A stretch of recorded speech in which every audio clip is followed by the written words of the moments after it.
Now, 2 ways you're going to open this guard. If I have to, 3. First, best one is you're so good here they open for you. That's ideal, right? Second is opening from the knees, and third is standing. If he's bigger than me, stronger than me, has a good closed guard, standing is easier to open. That's why you're going to see most of the tournaments, most of the people open standing. Obviously, there's a risk there, getting swept, especially on your way up, okay? Dangerous. Opening from the knees is safer, much safer, and harder. Okay? But most people don't know how to do it the right way. So part of why you don't see it so much in the tournament is that not everybody has those good fundamentals, right? So I'm not saying you're always going to be opening from the knees, able to open from the knees, but most often, most of the time, especially if they're within 20, 30 pounds of you, you should be able to open up from the knees, okay? And so here's what we're going to do. We're in this position and I've engaged my arm, okay? And now with my arm engaged, if I push, let's go this way. What most people tend to do is they tend to push here or push down, and I'm pushing into my leg, right? Which doesn't make any sense. So what I want to do is flare my elbow out like that to put the pressure on his ankle, okay? Over here, my shoulders are back and engaged, my elbows engaged, I've taken out all the slack, super important. I want to have a good connection. I'm leaning back, right? So there's a lot of pressure on the back of his ankles, and you can feel that, right? He's almost opening for me now, and then I clear my elbow out. And that's how you do it. Okay? The reason why people struggle so much is they do push into their own leg. And so it's back, engage, take out all the slack, arch your back a little bit, and then just the elbow pops out. And that pressure back here is important. You know, one of the things Howard used to say is it's like you have an eyeball back here. I should know if he unlocks his legs. Okay? If I'm not applying pressure backwards towards his ankle, he can unlock his legs and lock him again, and theoretically I don't even know, right? And I'm in danger when they're open because he can just attack.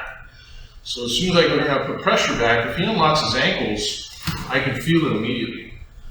Okay? And as soon as it opens, I'm just driving it to the mat. That's all we're going to do for it, with my body weight. Okay, let's try that.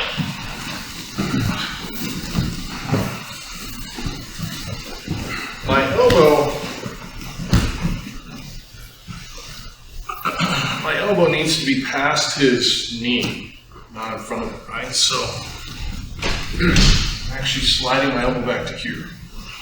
Right basically up front, not here. Okay. Back this way, that's going to give you the most leverage. Now, the next piece we can add to it, which makes this much stronger, but I'm only going to do it if I have to, right? So lock your legs. If I can open up his ankles like this, then I'm going to do that. So I'm going to try and do it, right?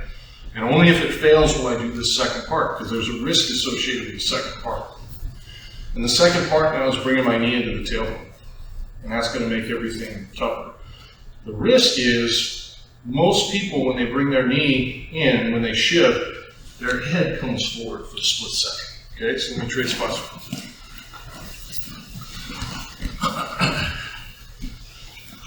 You imagine Dowdy's in my closed guard. Get your frames. Yes. So this, see his wrist here?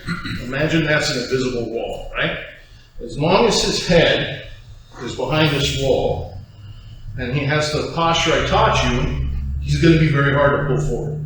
And now, just lean your head just a quarter of an inch in front of the wall. Every single time, a little pull, I can bring it forward. You know, I know black belts who sat like this, and they'll wait, and as the person goes to open up their guard, their head comes forward, just go. And then that's how they break posture. Because the vast majority of people will do that, okay? So what you've got to do is you've got to bring a knee on my tailbone without your head ever going in front of this line. That's the goal, okay? So I have to make my leg, I have to shift my weight to be able to bring this knee into the tailbone, and I need to do it without my head breaking that invisible wall, okay? So you shift off to the side, and you go off, back, and then there, okay? So I'm going to bring my right knee in. My knee goes way out here, and now I move my body backwards, right? And if I want to add one more, well, no, we'll do the next step last. So there's one more thing we can do, but let's get to this part first. Okay, so, and I'm showing you this in order because I only want you to do this step if you have to, right? If I can open up here, why would I shift my weight and give him an opportunity to sweep me, right? I go here and I'm putting pressure and it's just not working, then I'll go there and see that last piece and move my body back while I hold his knee in place. That's a lot of pressure. So that is the second stage that we go to only if you have to. And then there's one more we'll do in a second. Okay? Go ahead and try that. Because you want to have your arms engaged like this the entire time you're doing everything else, you should always be trying to do the first one first. You basically have to anyway, because you want to engage your arms. You don't want to go through all this. If you go through all that and your arms aren't engaged, then basically what happens here, right, my arms aren't engaged, I do a lot of his just follows me. His hips come off the mat, he comes up on your thighs, he maintains that distance. I'm never able to open up the closed guard. So this has to be like that the whole time we do everything else, okay?